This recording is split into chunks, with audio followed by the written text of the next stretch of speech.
Share market news বা stock নিউজের এই ভিডিওতে আমি সুররঞ্জন গঙ্গোপাধ্যায় আপনাদের সবাইকে স্বাগত জানাচ্ছি। চলুন ভিডিওটা শুরু করি। স্মার্ট মানিরা সারা মাস ধরে কোন জায়গাতে বেশি লেনদেন করছে, কোনখানে পজিশন তৈরি করেছেন বা কোনখান থেকে তারা সেল করেছেন মার্কেট কোন স্টকগুলোকে, তার যে ডেলিভারি ডেটা, সেই ডেলিভারি ডেটা নিয়ে আমরা আলোচনা করব।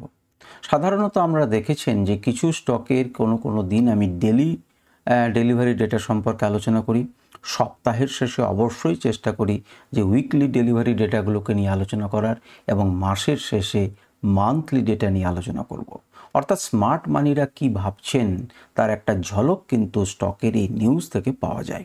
তার মানে এটা নয় যে আপনি এই স্টকগুলোকে কিনতে লাগবেন, এই স্টকগুলোকে আপনারা নিজের অ্যানালিসিস করবেন এবং বুঝবেন, তারপর যদি বোঝেন তাহলে কিনবেন।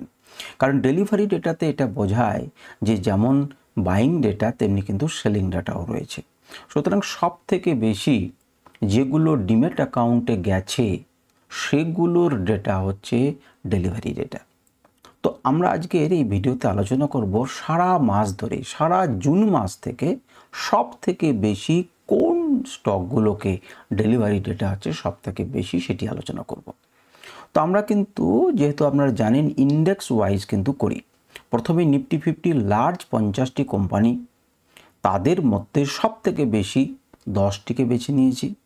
তেমনি যারা মনে করুন স্মল ক্যাপে কাজ করেন, সে মিড ক্যাপে যারা কাজ করেন, মিড ক্যাপ 150-র মধ্যে টপ 10 কোম্পানি, তেমনি করে স্মল ক্যাপের মধ্যে টপ 10 কোম্পানি যার ডেলিভারি বেশি হয়েছে।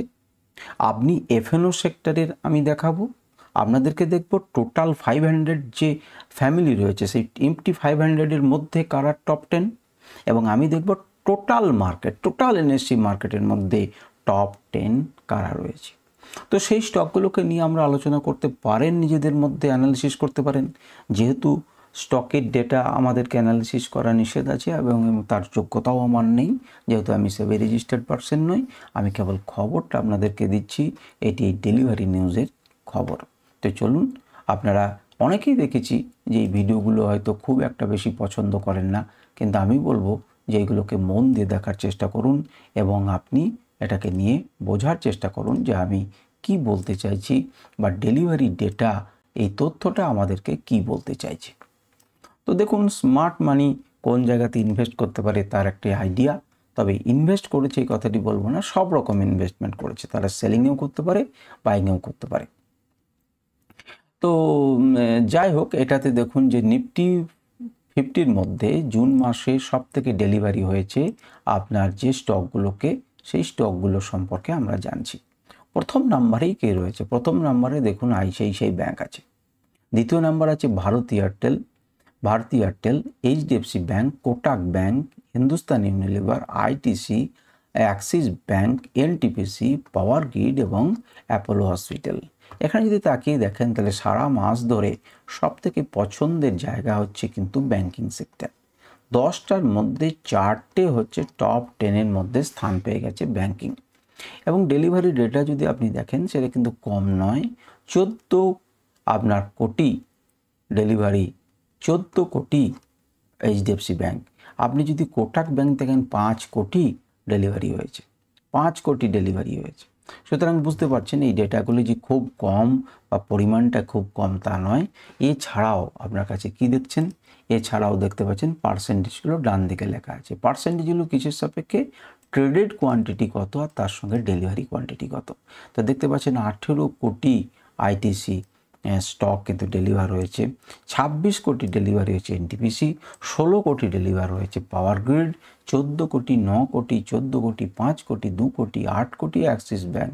হিউজ পরিমাণ কিন্তু ডেলিভারি হয়েছে সারা মাস ধরে। দ্বিতীয় নম্বরে আমরা চলে যাব, সেটা হচ্ছে মিড ক্যাপ 150।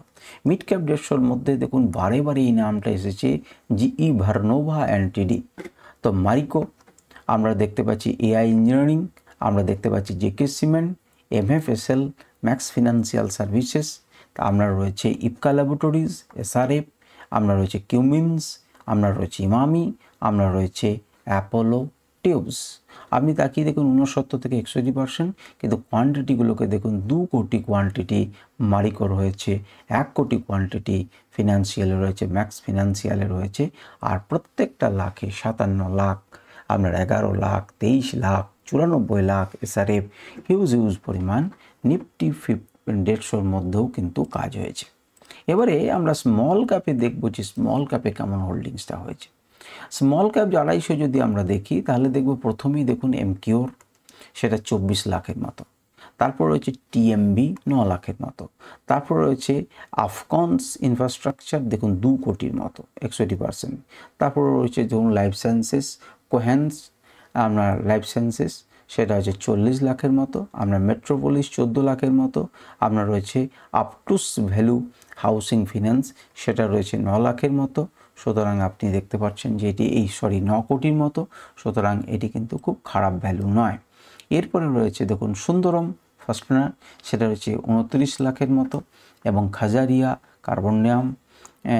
কার্বনডাম, তারপর হচ্ছে জেব কমার্শিয়াল, এগুলোতে আমরা দেখতে পাচ্ছি কি না আপনার ভালো পার্সেন্টেজ কিন্তু হোল্ডিং হয়েছে ইত্যাদি। আমরা এরপর এফএনও স্টক দেখব। এফএনও স্টকের মধ্যে আর আপনার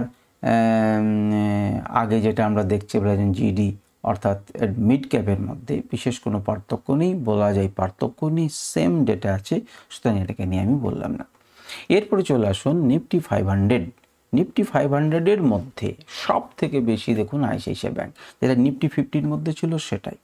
এই 3টে জায়গা কিন্তু ওরা 3 জনে দখল করে রয়েছে, 1, 2, 3। কি আপনার নিফটি 50-র মধ্যে, কি আপনার নিফটি 500-এর মধ্যে। মাঝখান থেকে ঢুকে গেছে জি ভার্নোভা, কোটাক ব্যাংক যেমন ছিল আছে, Godrej consumer product, Hindustan Unilever ছিল, মারিকো ঢুকেছে, আইটিসি এবং অ্যাক্সিস ব্যাংক ছিল। তাহলে এই সব কোটা মিলিয়ে আপনি দেখতে পাচ্ছেন যে খারাপ নয়। এই স্টকগুলোতে আপনার আগে দেখেছি এবং এইগুলোতেও দেখেছি প্রচুর হয়েছে। এইচডিএফসি ব্যাংক যেমন 14 কোটি করেছে, তো এই 500-এর মধ্যে। এরপর আমরা দেখব টোটাল মার্কেটের ওপরে।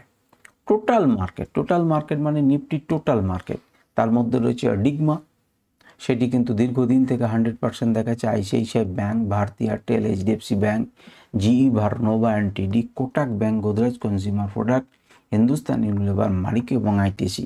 মোটামুটি আপনি বলতে পারেন নিফটি 500-এর যে স্টকগুলো সেগুলোই কিন্তু টোটাল নিফটিতে এসছে। তার মধ্যে একটি আমি দেখতে পাচ্ছি হচ্ছে আপনার নিফটি 500-এর বাইরে। তো অর্থাৎ 500-এর মধ্যেই তারা সীমাবদ্ধ রেখেছে বড় ইনভেস্টাররা, স্মার্ট মানিরা। সুতরাং এই হচ্ছে আমাদের টোটাল ডেলিভারি ডেটা মান্থলি। আশা করি আপনারা এই স্টকগুলোকে নিজের অ্যানালিসিস করবেন এবং দেখবেন যেখানে কোনো সুযোগ আছে না নেই। যদি সুযোগ থাকে আপনি আপনার ফিনান্সিয়াল অ্যাডভাইসারের সঙ্গে কথা বলবেন। আপনি যদি বোঝেন তবে কিন্তু এগোবেন। আজকে আমি কেবলমাত্র স্টক নিউজ দিচ্ছি বা শেয়ার মার্কেটের নিউজটা দিচ্ছি। আজকের ভিডিও পর্যন্তই। নমস্কার, ধন্যবাদ।